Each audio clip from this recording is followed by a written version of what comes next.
Magandang umaga sa atin lahat, o magandang hapon, o magandang gabi kung nasa saan man tayo.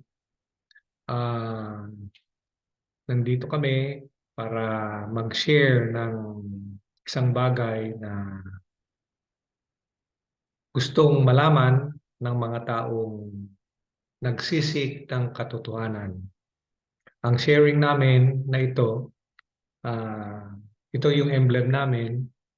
Ang emblem namin ay ito yung pictographic alphabet ni Moses na Aleph saka yung huli Tau.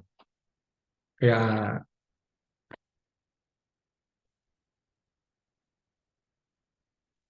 Kaya ang pangalan ng aming munting ministry is the Bet Tapila, ibig sabihin the House of Prayer, Torah Sharing Ministry. Ibig sabihin, sineshare namin ang the Holy Scripture, ang salita ng ating Creator. Siya yung ating Aleph Tau.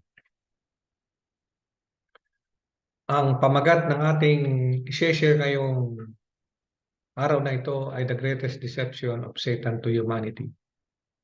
Ito yung unang tape namin dahil ito yung una namin gustong i-share sa mga taong gustong malaman lamang ng katotohanan. Those who are seeking for truth, katulad ng sinabi sa John 4:24, that we must worship our Heavenly Creator in spirit and in truth. Kaya po, yung katotohanan lamang. Ngunit sa habang panahon, si Satan kasi tayo ay kanyang na-deceive sa mundo. Kaya ang pamagat ay the greatest deception of Satan to humanity. At ano ito? Bago lahat, let me define kung sino si Satan. Sinasabi sa Revelation 12, verse 9, na si Satan ay the great dragon was thrown down, that ancient serpent who is called the devil and Satan, who leads the whole world astray. So, si Satan pala ay isang devil. Kaya ancient serpent, siya yung unang nag-tempt kay Eve to eat, not to eat from the tree of knowledge of good and evil. At sinasabi siya yung great dragon. So, hindi ko po alam kung anong ibig sabihin ng great dragon. But he is that ancient serpent who deceived Satan, Adam and Eve. He is called the devil and Satan. Kaya from the beginning, he leads the whole world astray. He was thrown down to the earth and his angels were thrown down with him. Yung so-called angels niya rito are so-called the demons in the scripture. So ano itong greatest deception of Satan to humanity? Si Satan po, the devil, had hijacked the name of our Creator. So ano po bang ibig sabihin na hinijack ni Satan ang pangalan ng ating Creator? Pero bago po ang lahat, ito po ang ikatlong kautusan ng ating Creator when He gave the Ten Commandments to Moses. The so-called third commandment is, you shall not misuse the name of the Lord your God, for the Lord will not hold anyone guiltless who misuse His name. So, misusing His name. In another version, sa English Standard Version, you shall not take the name of the Lord your God in vain, for the Lord will not hold him guiltless who takes His name in vain. So, whether to misuse or to take in vain, ay may ibig pong sabihin ito. So, ano po bang ibig sabihin na misusing His name or take the name of our Creator in vain? Ito pong nakasulat sa Exodus 23:13. Sabi ng ating Creator, ang ating Savior kay Moses, be careful to do everything I have said to you. Do not invoke the names of other gods. Do not let them be heard on your lips. So yun pala ang definition. Pag gumagamit tayo ng ibang pangalan maliban sa rinibil na pangalan niya kay Moses na isinulat sa Hebrew character in Hebrew language, ay we are misusing the name. Hindi natin ginagamit yung pangalan, yung totoong pangalan niya. O we are using the name in vain.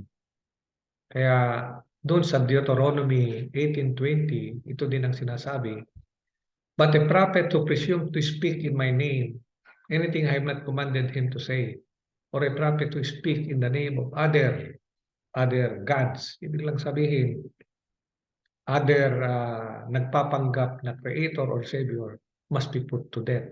Noon pa lang ay pinagbabawal na gagamit tayo ng mga ibang pangalan.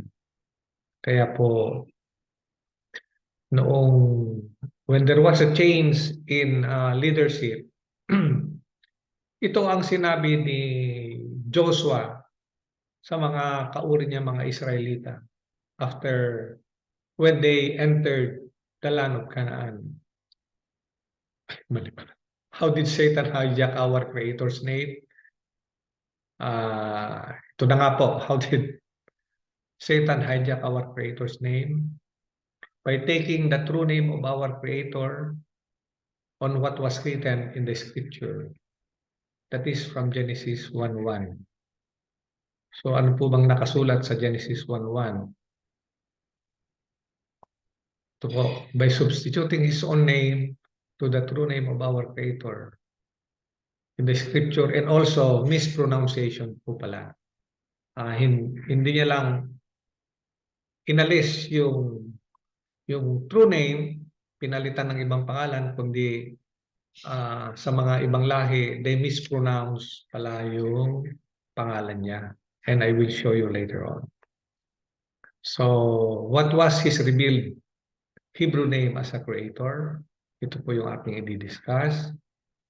At bago ko po i-discuss further kung ano yung pangalan, ay dapat malaman natin na si Moses ay meron siyang original Hebrew pictographic alphabet.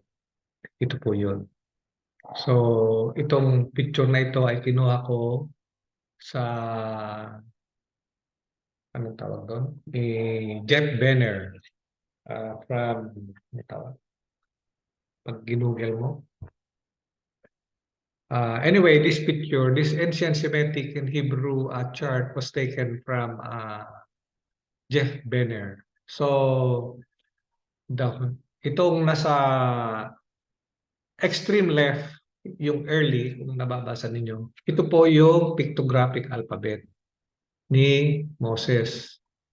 It's called Aleph, Bet, Gimel, Dalet, Hey, yung number 5 is Hey, yung number 6 is Wa, Sayin, Chet, Tet, yung kamay, number 10 is kamay na nakaturo, we call that Yod.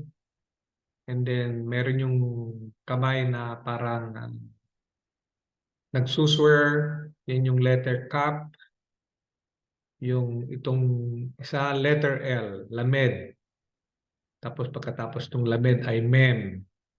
Tapos yung parang ahas is called Nun. And then Sabek.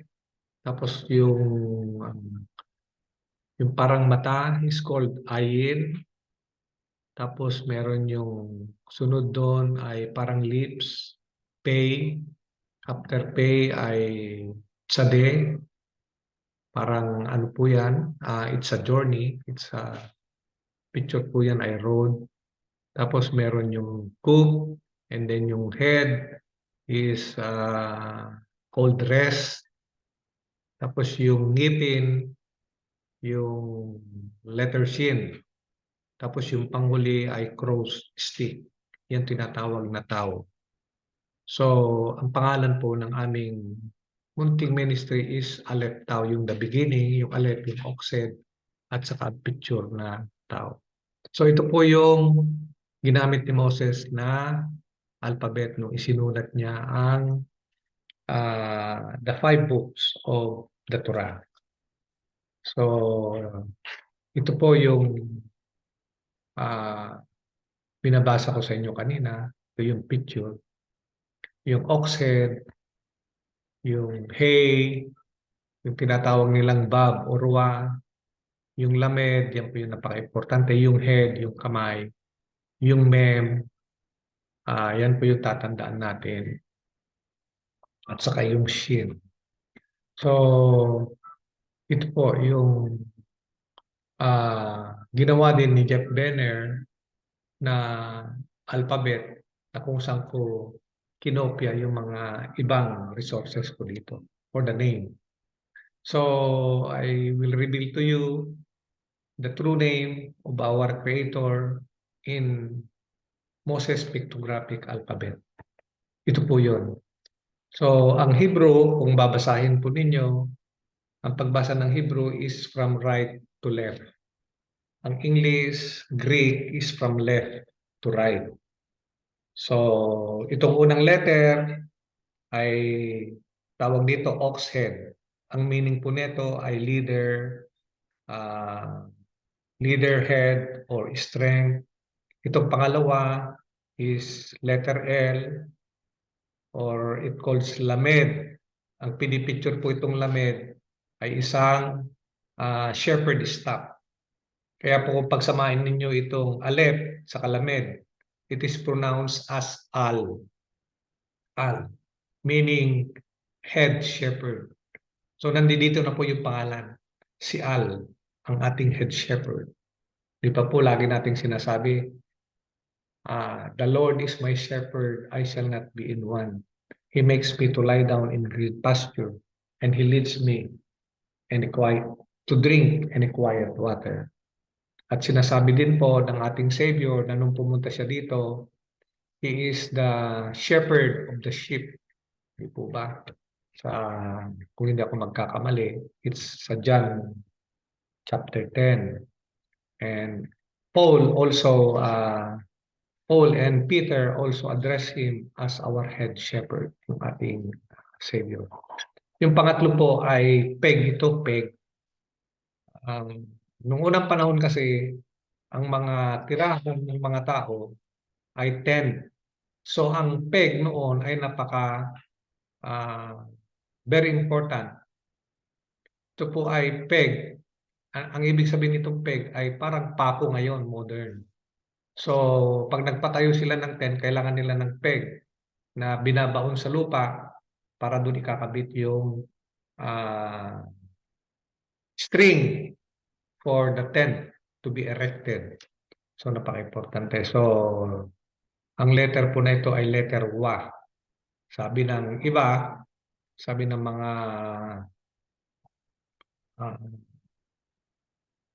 Latin, it's Vav, letter V. Vav. But yung Vav naging W, which is a Germanic letter. So, may tawag dyan na wa, pwedeng wa, as in U, as in Upsilon. Yung modern Latin, they call it Vav. Yung Germanic, they call it W. So, nandyan yung pangalan na Jehovah, nandyan yung pangalan na Yahweh. But we stick to the pronunciation as Upsilon. So, yung third letter is Wa. And the fourth one, kung titignan po ninyo, is a very significant po itong number 4. It's the letter He. But itong letter He is men with a raised hand. Ang sinisignify po nito, kung titignan po ninyo, ay ito yung ating Savior that was crucified from the beginning of the world. Di po ba? Sabi sa Revelation 13:8, this is the true Lamb that was slain from the beginning of the world. So, ibig lang sabihin, yung ating yung ating head shepherd, siya na yung he is already the true Lamb that was slain from the beginning of the world for the salvation of men. At itong naman, Panglima ay kamay na tinuturo. Talagang kamay ito na tinuturo si Hay na siya yung napako. Na itong si Hay na napako ay siya si Al. Siya yung ating head shepherd. At siya nung napako ang number 6. Yung letter number 6 ay letter M ito. It signify water, waves, para yung M wave. Or sa ibang other meaning is blood. So ibig lang sabihin na uh, Elohim has actually a meaning when we pronounce it properly and use it properly, na siya yung ating totoong creator. So let me just show you further. Ito po yung sa Hebrew. Ito yung Hebrew letter. Sabi niya, Bereshit bara. Ito yung sinasabi kong mispronunciation. The Jew mispronounce it as Elohim. They pronounce the Aleph as E. So, ang tawag po nila sa ating creator ay Elohim. Pero sa aming pagsasaliksik, hindi po sa aming pagsasaliksik, hindi po pinopronounce as yung Aleph as E. Kailangan po ang pronunciation ay A. Kaya po ang totoong pangalan niya ay Elohim, hindi po Elohim. Kasi kung i-pronounce natin na L, iba na po yung ibig sabihin ng L. Yung L po ay goddess po ng Canaanite. At yung si El o si Baal. Kaya there are many instances in the lives of the Israelites that they always turn back to Canaanites goddess kay El or kay Baal. So, the real, yung Genesis 1 verse 1, ang totoong ano doon is, Bereshit bara Elohim, Aet Semayim, Wahet Ares. Ibig lang sabihin, in the beginning, Elohim created the heavens and the earth. At ito nga po yung sinasabi ko, ang creator talaga ay si Elohim. Hindi po si God, hindi si Diyos, hindi si Lord, hindi si Teo or Diyos sa ibang mga banyagang salita. I-google po ninyo kung saan nanggaling yung salitang God. Ang salitang God po ay nanggaling sa Germanic goddess or object of worship na si Goth, G-O-T-T. Kaya lang, because of the Germanic had invaded the northwest country, napapunta sila sa England, ang naging pronunciation ay God, G-O-D. So G-O-D in fact is a Germanic or Anglo-Saxon object of worship. So what happened when King James translated the scripture from Hebrew to English, inalis po niya yung totoong pangalan na rinibil niya kay Moses na Elohim, and King James put his object of worship as God. Kaya po, ang mundo ngayon, ang wino-worship natin, unknown to our understanding, na pag nagdadasal kayo kay God, you are not truly praying to the true creator of the heaven and the earth na si Elohim, kundi po sa pagan deity or object of worship na si God. O sa Tagalog, ginagamit natin yung salitang Diyos. O sa Latin, ginagamit yung salitang Deus. O sa Greek, ginagamit yung salitang Theo.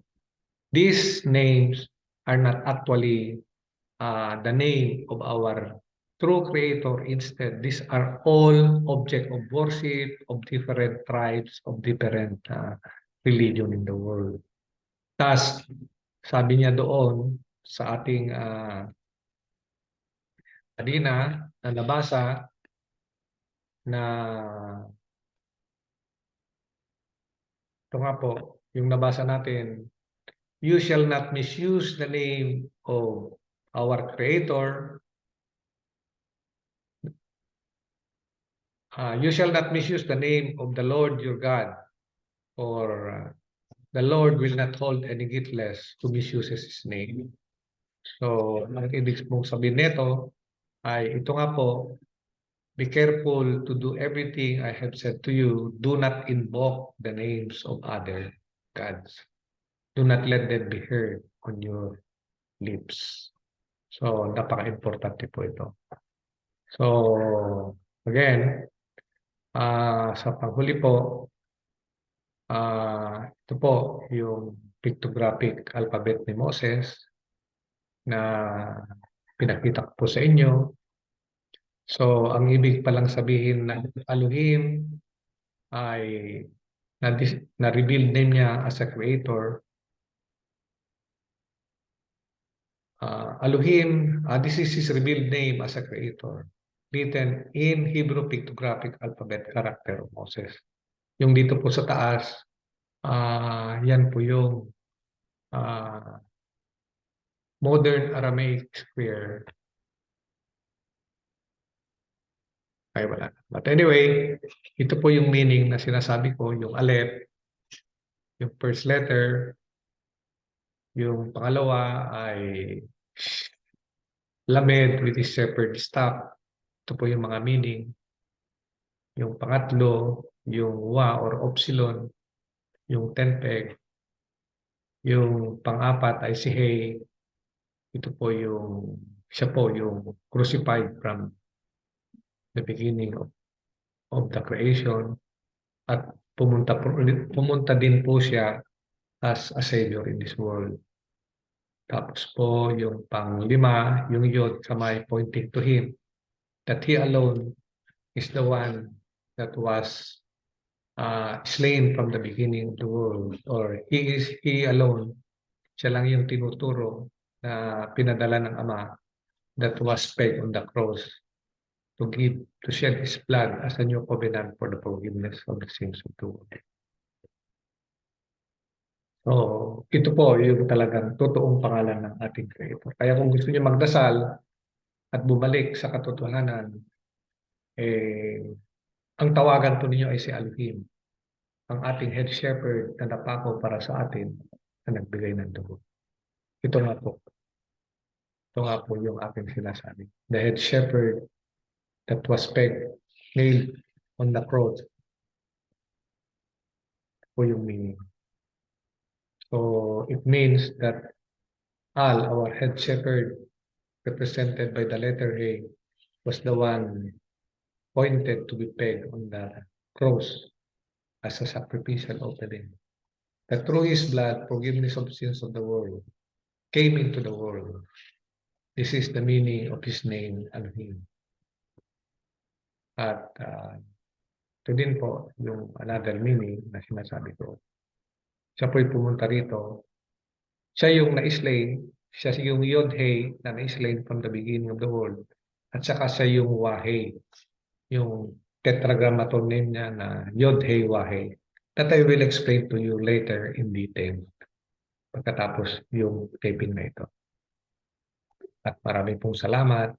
Dito po naghuli ang ating discussion.